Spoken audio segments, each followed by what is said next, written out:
한 주간도 주님 은혜 가운데 잘 지내셨습니까? 정말 이제 봄이 온 것 같습니다. 만물이 생동한다 그러죠. 새파란 새싹들이 이렇게 돋아나기 시작했고, 또 봄꽃들이 여기저기에서 피어나는 걸 보면 참 하나님의 창조의 역사가 정말 대단하다, 이런 생각을 하게 됩니다.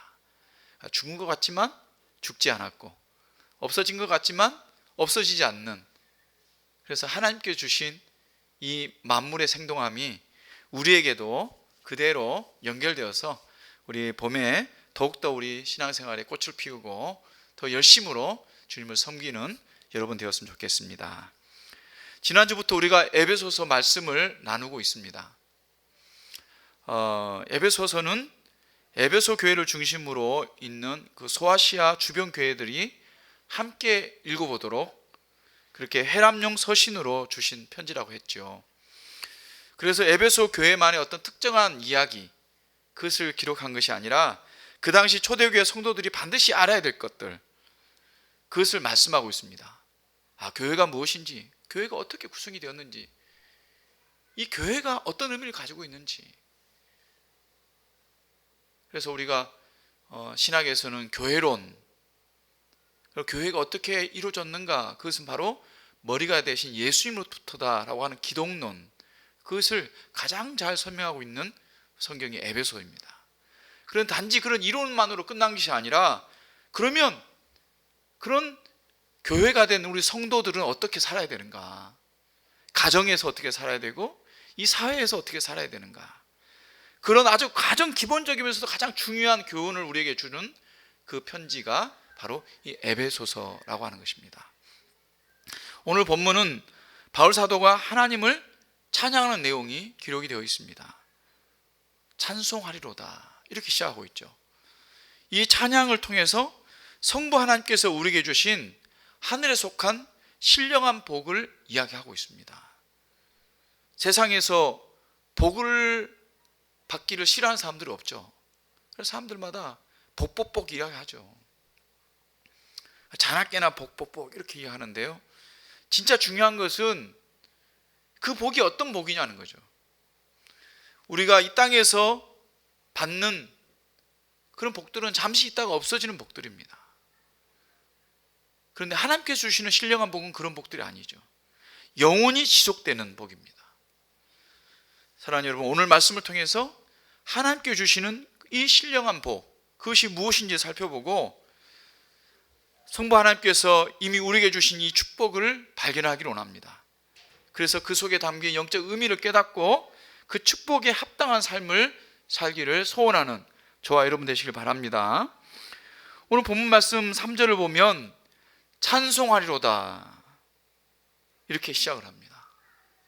찬송하리로다. 편지를 쓰는데 좀 사도 바울이 누구에게 편지 쓴다? 인사말이죠. 그리고 난 다음에 첫 마디가 찬송하리로다, 이렇게 말을 하고 있습니다. 보통은 바울 사도가 편지를 쓰게 되면 인사말을 하고 난 다음에 감사의 말을 합니다. 그리고 그 교회를 위해서 기도를 합니다. 그리고 본론으로 넘어가서 그 교회에 하고 싶은 말을 하는 거죠. 대개는 이런 순서를 가졌습니다. 그래서 여러분, 데살로니가 전서를 보면 인사말 하고 난 다음에 감사를 이야기하는데 뭘 이야기하냐면, 너희의 그 믿음의 역사, 너희 사랑의 수고, 너희 소망의 인내가 얼마나 대단한지 너 유럽에 있는 교회들마다 소문이 다 자자하더라. 참 너희들 정말 대단하다. 그 대단한 것을 너무너무 감사한다. 어떻게 이렇게 연약했던 교회가 이렇게 훌륭한 신앙을 갖게 되었느냐 하면서 감사를 해요. 빌립보서 교회 서도 마찬가지고요, 골로새서도 마찬가지고요, 그 외에 성경들이 다 그렇습니다. 근데 조금 예외가 있는데 고린도서 같은 경우에는, 전서 같은 경우에는 교회를 어떤 모습을 보고 감사를 해야 되는데 감사할 게 별로 없어요. 그러니까 하나님을 향해서 감사를 하죠. 갈라디아서도 보니까 감사를 해야 되는데 감사할 게 없어요. 그래서 오히려 갈라디아서는 저주를 합니다. 그 교회를 향해서 그 잘못을 지적하고 그렇게 하죠. 그런데 오늘 에베소 편지는 다릅니다. 인사말을 하고 감사의 내용을 이야기하고 그리고 교회를 기도하는 것이 아니라 인사만 하고 곧바로 찬송하리로다 이렇게 선포를 합니다. 그리고 곧장 14절까지 그 찬송의 내용이 쭉 이어집니다. 그래서 헬라어 원본에 보면 3절에서 14절 12구절이 있는데 그게 모두가 다 한 문장으로 되어 있습니다. 우리나라 말은 이 관계 접속사 이런 게 없잖아요. 그래서 우리는 하되 그래서 그런데 이런 식으로 계속 이어지는데 그러다 보니까 말이 안 맞으니까 우리는 6절에서 다 끊었어요. 그렇지만 원래 성경은 다 연결되어 있는 거예요. 그래서 3절에서 14절까지 찬송하리로다 하면서 우리의 하나님 아버지가 어쩌고저쩌고 성령께서 어떻게 하고 이렇게 해주셨다라는 것을 쭉 한마디로 이야기하는 거죠. 그래서 존 스토트 목사님은 이 문장을 뭐라고 이야기하냐면 폭발적인 찬양이다. 왜냐하면 한 호흡으로 멈추지 않고 계속해서 하나님을 찬양하고 있기 때문이죠. 존 맥케이 신학 교수님은 이러한 열광적인 찬양은 아름다운 곡조가 울려 퍼지는 오페라의 서곡과도 같다. 그렇게 말합니다. 그러니까 우리가 성경을 그냥 읽으면은 그냥 쓰여진 성경처럼 보이잖아요. 그런데 우리가 보통 편지의 어떤 형태를 보는데 이상하다. 왜 이렇게 하셨지? 라고 그걸 발견할 수 있으면 우리가 성경을 잘 이해하는 거죠. 그래서 우리가 서로에게 우리 카톡 보내는 거 있잖아요. 우리 카톡 자주 보내잖아요. 근데 카톡 보낼 때 보통 하는 말이 있잖아요. 근데 보통 하는 말이 아니라 갑자기 다른 말을 하면 뭔가 심상치 않다 이렇죠. 그러니까 이 사도 바울께서 갑자기 이런 찬양을 하는 것은 어떤 의미를 가졌습니까? 그것은 하나님께서 하신, 특별히 삼위일체 하나님께서 하신 일이 너무 놀랍고 너무 위대하고 신비하니까 이 하나님의 이 축복을 먼저 알려주고 싶은 거예요. 그런 성급한 마음, 그런 마음이 이 찬양 속에 담겨져 있는 것입니다. 성부 하나님께서 우리에게 주신 축복이 이렇다. 성자 예수님께서 우리에게 이루어 주신 축복이 이렇다. 성령 하나님께서 역사해 주신 축복이 이렇다. 그래서 삼위일체가 다 나오시죠. 그리고 끝마다 다 찬송한다고 이야기하고 있습니다. 이것을 한 호흡도 멈추지 않고 한달음에 그렇게 기록을 하고 있습니다. 이 성부 하나님이 하신 일, 성자 예수님이 하신 일, 성령 하나님이 하신 일, 이게 뭡니까? 이게 바로 복음이죠. 복음. 복음은 무슨 뜻이죠? 기쁜 소식입니다. 헬라어로는 유앙겔리온이죠. 근데 이건 원래는 유앙겔리온의 말이 없었대요. 명사가 없고 동사만 있었습니다. 유앙겔리조라는 동사죠. 기쁘게 한다, 기쁜 소식을 알린다, 이런 뜻입니다. 기쁜 소식을 알린다는 단어도 그 유래가 있습니다. 여러분 잘 아는 마라톤 전쟁 아시죠? 그 마라톤 전쟁에서 마라톤이 생겼잖아요. 그 그리스의 그 아테네라는 나라가 페르시아하고 전쟁을 했습니다. 근데 그때 당시에 페르시아는 세계 제국이잖아요. 아주 강력한 나라인데 그 나라하고 전쟁을 했는데 이긴 거예요. 너무나 이 기쁜 전쟁 소식을 알리기 위해서 그 전령이 14.195km를 달려가지고 우리가 승리했습니다 라고 외치고, 너무 힘들어서 뭐 죽었다고 하는 이야기죠. 근데 그때 그 외쳤던 그 소식이 뭡니까? 승리했다는 소식이죠. 그 소식을 우리가 유앙겔리조라고 했고, 그것이 유앙겔리온이 됐습니다. 근데 그때 당시에 기쁜 소식을 이야기하면 유앙겔리온을 외친 거죠. 그래서 황제가 등극을 하고, 황제가 등극을 하면요, 죄수들을 용서를 해주는 거예요. 그 기쁜 소식이죠. 그래서 그 소식을 알릴 때 유앙겔리온이라는 말을 썼다고 합니다. 그런데 예수님의 복음이 증거되고 난 다음에 그때 당시 초대교회 안에 이 소식이 바로 복음이다. 그러니까 이 사도 바울은 이 복음의 소식을 편지를 쓰기 전에, 본격적인 말을 하기 전에 찬송으로 알려주고 있는 것입니다. 사랑하는 여러분, 우리도 이런 사도 바울과 같은 복음에 대한 기쁨과 열정이 있어야 되지 않겠습니까? 알려주고 싶은 마음, 가르쳐주고 싶은 마음, 우리에게 베푸신 이 놀라운 은혜를, 이 복음을 여러분 증거할 수 있는 여러분 됐으면 좋겠습니다. 그러면 하나님께서 우리에게 주신 복이 무엇입니까? 이 신령한 복이 무엇입니까? 사도 바울이 찬송합니다 라고 외치면서 알려주고 싶은 그 신령한 복이 무엇입니까?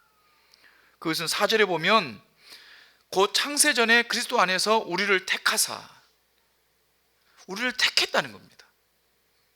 그리고 5절에 보면 자기의 아들들이 되게 하셨다 그랬습니다. 성부 하나님께서, 하나님 아버지죠, 성부 하나님께서 우리를 택했다고 하는 축복입니다. 택함을 받는 것은 축복이죠. 옛날에 노예 시대가 있었잖아요. 뭐 영국이라든지 스페인이라든지 포르투갈이라든지 프랑스라든지 이런 나라들이 식민지를 막 개척을 해가지고 거기에서 사람들을 데려와 가지고 노예로 썼어요. 근데 노예들 이렇게 쭉 있으면 노예들이 무슨 물건처럼 사잖아요. 그런데 어떤 주인에게 받아가느냐에 따라서 그 노예들의 운명이 달려있는 거죠. 근데 정말 좋은 주인이 그 노예를 선택해서 자신의 양자로 삼는다고 한다면 얼마나 큰 축복이었습니까? 그냥 좋은 주인에게 노예로 팔려가서 거기에서 노예로 그냥 일하는 것만 해도 축복이에요. 그런데 일하는 게 아니라 양자로 삼아버리면은 그게 얼마나 큰 축복이겠습니까? 그런데 성부 하나님께서 우리를 그렇게 선택해 주셨다는 거예요. 이 선택이란 말은 끄집어낸다라는 뜻을 가지고 있습니다. 그래서 창세기 3장 사건에서 아담이 범죄한 이후에 인류가 범죄한 그 죄악을, 그 저주를 물려받게 되었죠.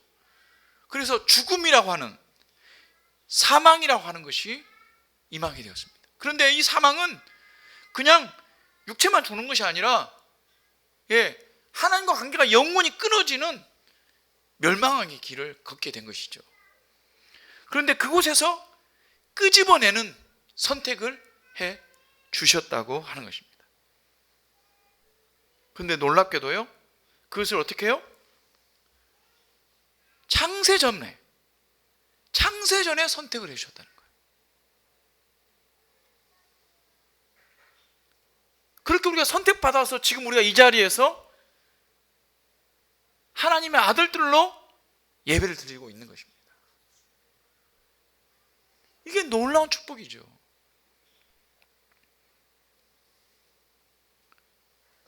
오절에 보면 자기의 아들들이 되게 하셨다고 그랬는데요, 아들들이 된다, 아들이 된다라는 것은 양자로 입양을 하였다는 말입니다. 그것은 원래는 저주받아서 하나님으로부터 진노를 받아가지고 하나님과 원수된 자들이었는데 하나님께서 용서하시고 그들을 아들로 삼아주시고 가족으로 삼아주시고, 가족으로 특별히 아들로 삼아줬다는 의미는 무슨 말이냐면 그 하나님 것을 물려받는, 기업을 물려받는 상속자로 삼으셨다는 겁니다. 이게 너무나 중요한 축복이죠. 축복 중에 축복이죠. 저주받아서 영원히 죽을 수밖에 없는 그런 우리들이, 아니 용서받은 것만 해도 감사한데 하나님의 아들이 되어서 하나님께 가지고 있는 모든 것들을 물려받는 상속자가 되었다는 거예요.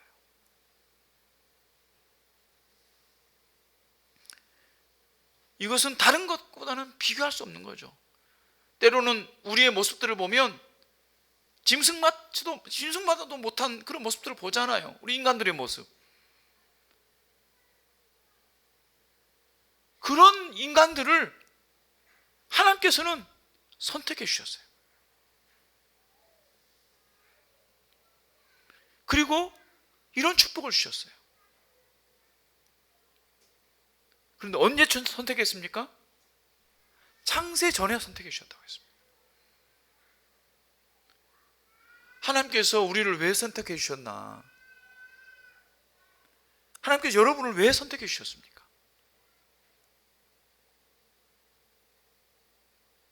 이 많고 많은 사람들 중에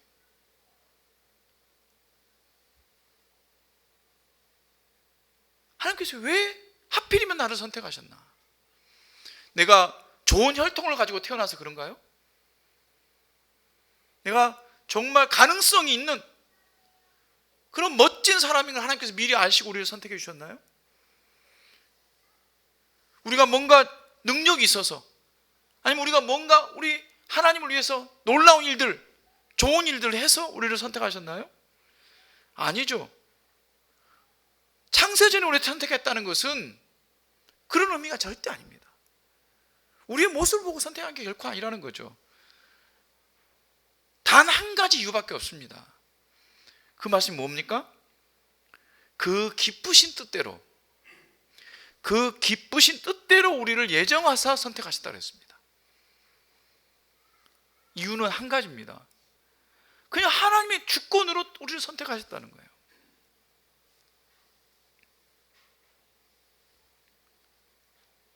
우리 이유를 몰라요.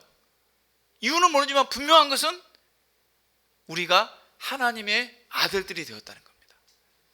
그래서 하나님의 아들들이 되었다는 건, 딸들이 되었다는 건 똑같은 말이죠. 하나님의 자녀가 되었다는 것이 분명하잖아요. 삼성의 이재용 회장이 있잖아요. 이 사람이 어떻게 해서 삼성의 회장이 됩니까? 이건희 회장의 아들이기 때문에 된 거죠.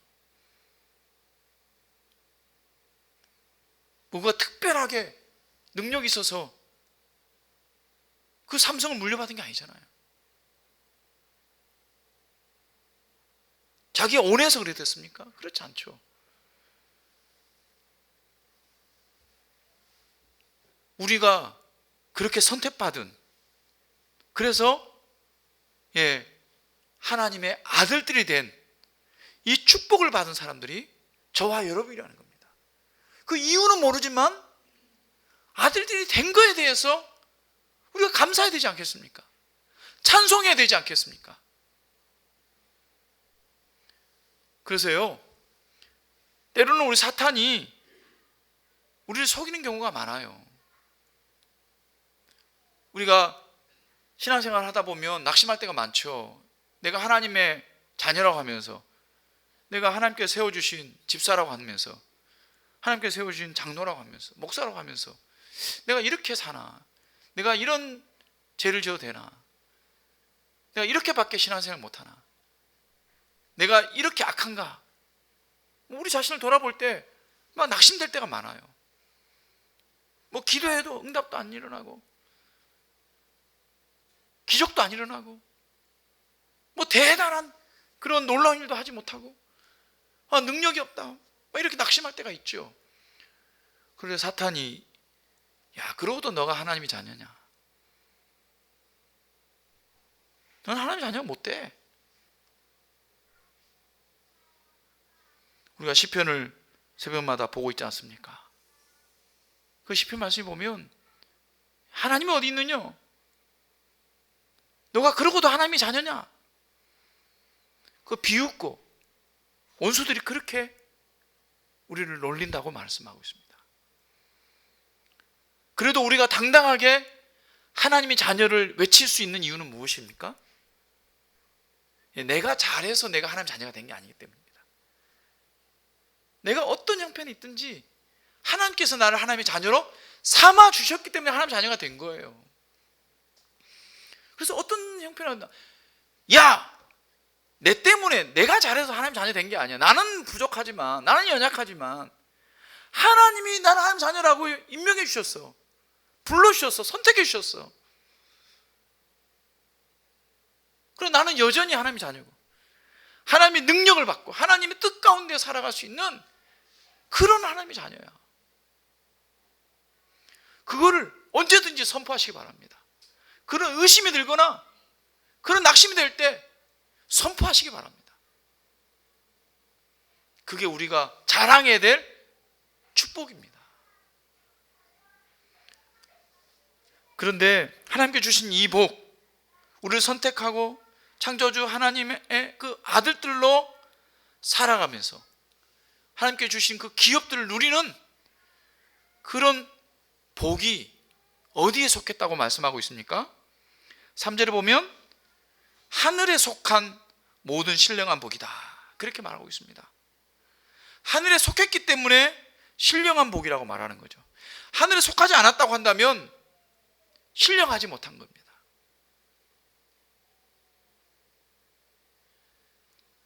하늘에 속했다고 하는 것은 땅에 속한 것과 반대의 개념이죠. 이 땅에 속한 복은 뭡니까? 육신의 복입니다. 육신의 복은요, 불완전하고 상대적이고 영원하지 않은 복입니다. 육신의 복은 불완전하죠. 완전한 게 아닙니다. 가져도 그걸로 완전히 만족 못합니다. 가지면 더 가지고 싶습니다. 그렇지 않던가요? 내가 요것만큼만 딱 되면 좋겠다, 요것만 딱 하면 좋겠다 하는데 그거 딱 가지면 안 그렇습니다.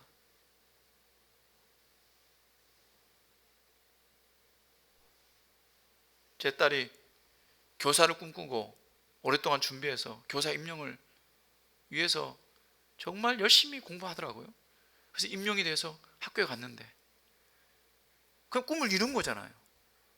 그런데 가서 보니까 그게 아니에요. 교사 때문에 다 좋을 줄 알았는데 가니까 고생을 하거든요.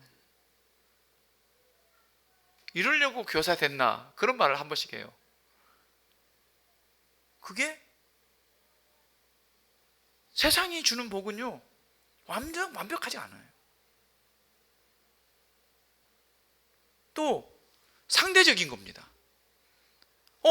내가 이만큼 받았는데 옆에 사람 보니까 나보다 더 많이 가지고 있어. 그러면요, 내가 가진 복은 아무것도 아니에요. 이건 복이 아니에요. 복 취급을 못 받습니다. 요즘 제가 가지고 있는 차가요, 제 차가 기름이 많이 새가지고 몇 킬로 안 가면은 이 기름이 빨리 달아가지고 빨리빨리 오일을 갈아줘야 돼요. 소리도 막 나고 한 80km 넘어가면 막 다다다닥 소리가 나는데 원인을 알 수 없대요. 그런데요, 이런 차를 가지고도요, 만약에 몽골에 가잖아요. 그러면 굉장히 좋은 차예요. 굉장히 좋은 차예요.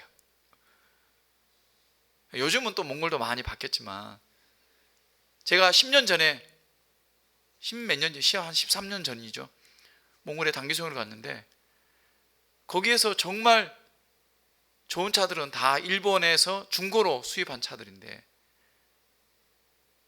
정말 다 갈 때까지 간 차들인데 거기서는 좋은 차였어요. 좋다고 막, 이 차 좋다고, 또 우리 한국 차도 소나타 같은 거 좋다고 그랬거든요. 상대적인 거죠. 그리고 이 세상의 복은 영원하지 않은 복입니다. 얼마 못 갑니다. 건강한 것, 재물이 많은 것, 어떤 직업을 얻은 것, 사업이 잘 되는 것, 자녀들이 잘 되는 것, 여러 가지 복들이 많죠. 복복복 하는 것들이 많습니다. 그런 것도 있으면 좋죠. 없는 것보다 낫죠. 하지만 결코 완전하지 않습니다. 상대적인 것입니다. 영원하지 않는 것입니다. 그러나 하늘에 속한 신령한 복은 완전한 것입니다. 흠이 없는 것입니다. 상대적이지 않아요. 다른 사람들이 어떻든 간에 나에게 주신 겁니다. 그것으로 만족할 수 있어요. 그것으로 행복할 수가 있어요. 그래서 이 복을 받은 사람은요, 아프리카 우간다에 살든지 미국 맨하튼에 살든지 똑같이 기뻐하고 찬송합니다.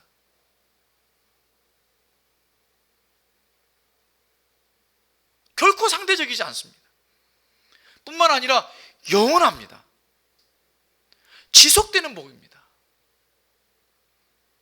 이 복을 우리가 누리고 있습니다. 감사하지 않습니까? 여러분, 이것만 생각해도 우리가 감사하면서 살 수 있는 것입니다. 감사할 충분한 조건이 되는 것입니다. 그 외에 하나님께 주시는 것들은 다 덤입니다. 덤. 그렇기 때문에 덤으로 주신 것, 그것이 아무리 작은 것이라도 우리가 충분히 감사할 이유가 되는 것입니다. 여러분, 우리가 이 은혜를 생각하고 날마다 감사가 풍성히 넘치는 여러분 되시기를 주님으로 축원합니다. 그러면 하나님께서 우리에게 이런 하늘에 속한 신령한 복을 주신 이유가 무엇입니까?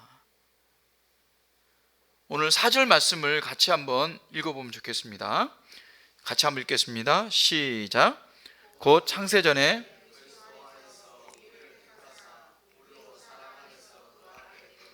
흠이 없게 하시려고. 또 6절 말씀 같이 한번 읽겠습니다. 6절 말씀 시작.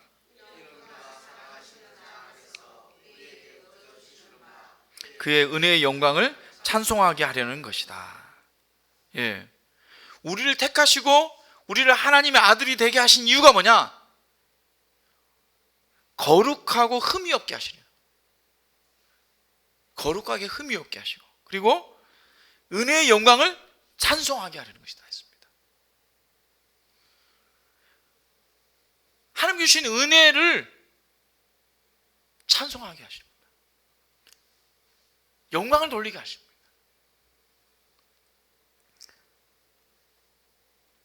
하나님께서 우리에게 주신 복을 헤아려 보고 그것 때문에 하나님을, 그 주신 은혜를 깨닫고 하나님을 찬송하는 것이다. 그래서 이사야 선지자도 이렇게 이야기했죠. 이 백성은 내가 나를 위하여 지었나니 나를 찬송하게 하려 함이니라. 왜 우리를 택하시고 왜 우리 하나님의 아들들이 되었느냐? 하나님이 원하시는 것은 한 가지밖에 없어요. 그래서 하나님이 우리를 찬송하게 하는 것입니다. 그래서 사도 바울도 그런즉 너희가 먹든지 마시든지 무엇을 하든지 다 하나님의 영광을 위해서 해라.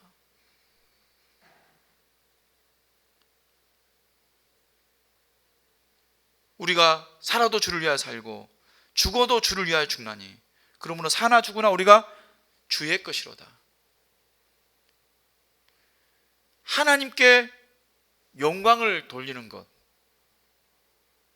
하나님을 찬송하는 것, 그것은 뭐냐면 주를 위해서 사는 것입니다. 어떻게 하면 주를 위해 사는 것입니까? 거룩하고 흠이 없게 살아가는 것입니다.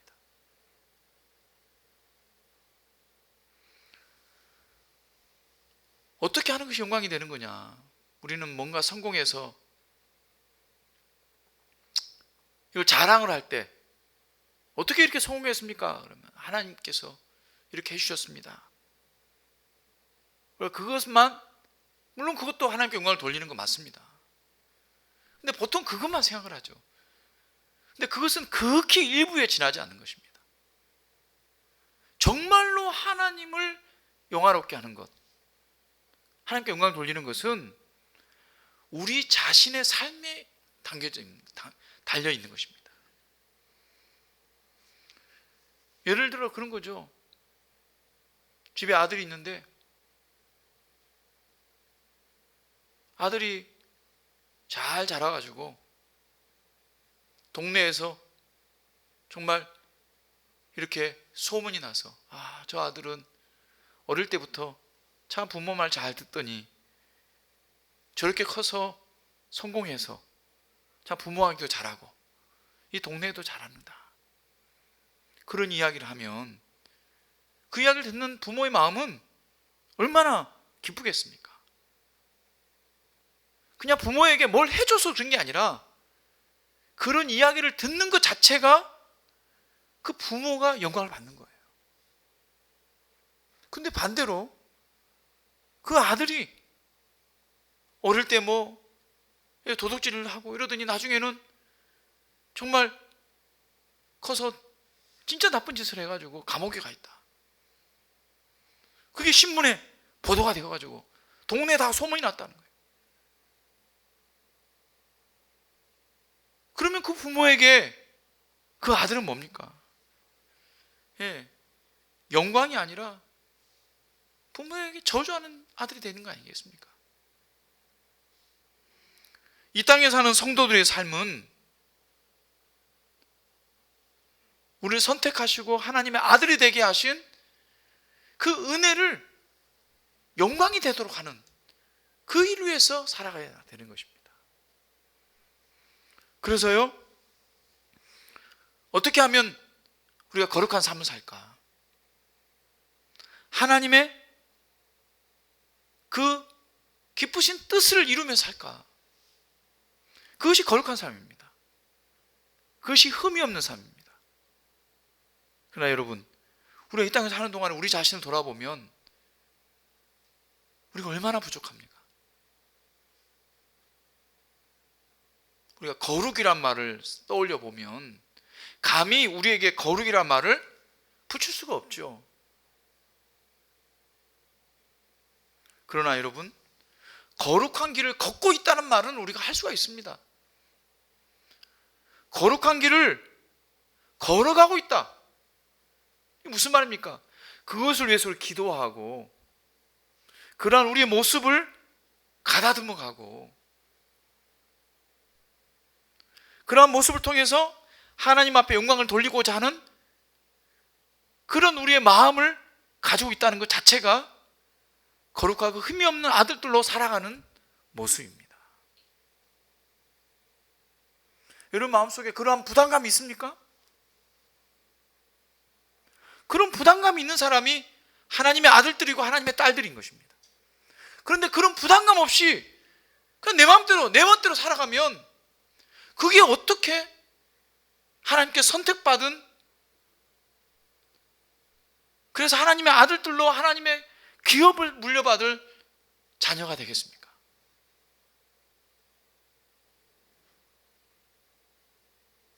여러분, 이번 한 주간 살 동안에 이런 거룩한 부담감이 여러분에게 있기를 바랍니다. 내 모습에 좀 못된 모습, 악한 생각, 사랑하지 못하고 비방하거나 또는 모함하거나 욕하거나 이런 모습들을 잘라버리고 오히려 내가 먼저 수고하고 오히려 내가 먼저 용서해주고 내가 먼저 헌신해주고 칭찬해주고 높여주는, 그래서 내 모난 모습들을 다듬어가고 성숙해가는, 그래서 거룩해지는, 흠이 없는 모습으로 거룩해져 가기를 소원하는 거룩한 부담감이 여러분의 있기를 주님으로 축원합니다.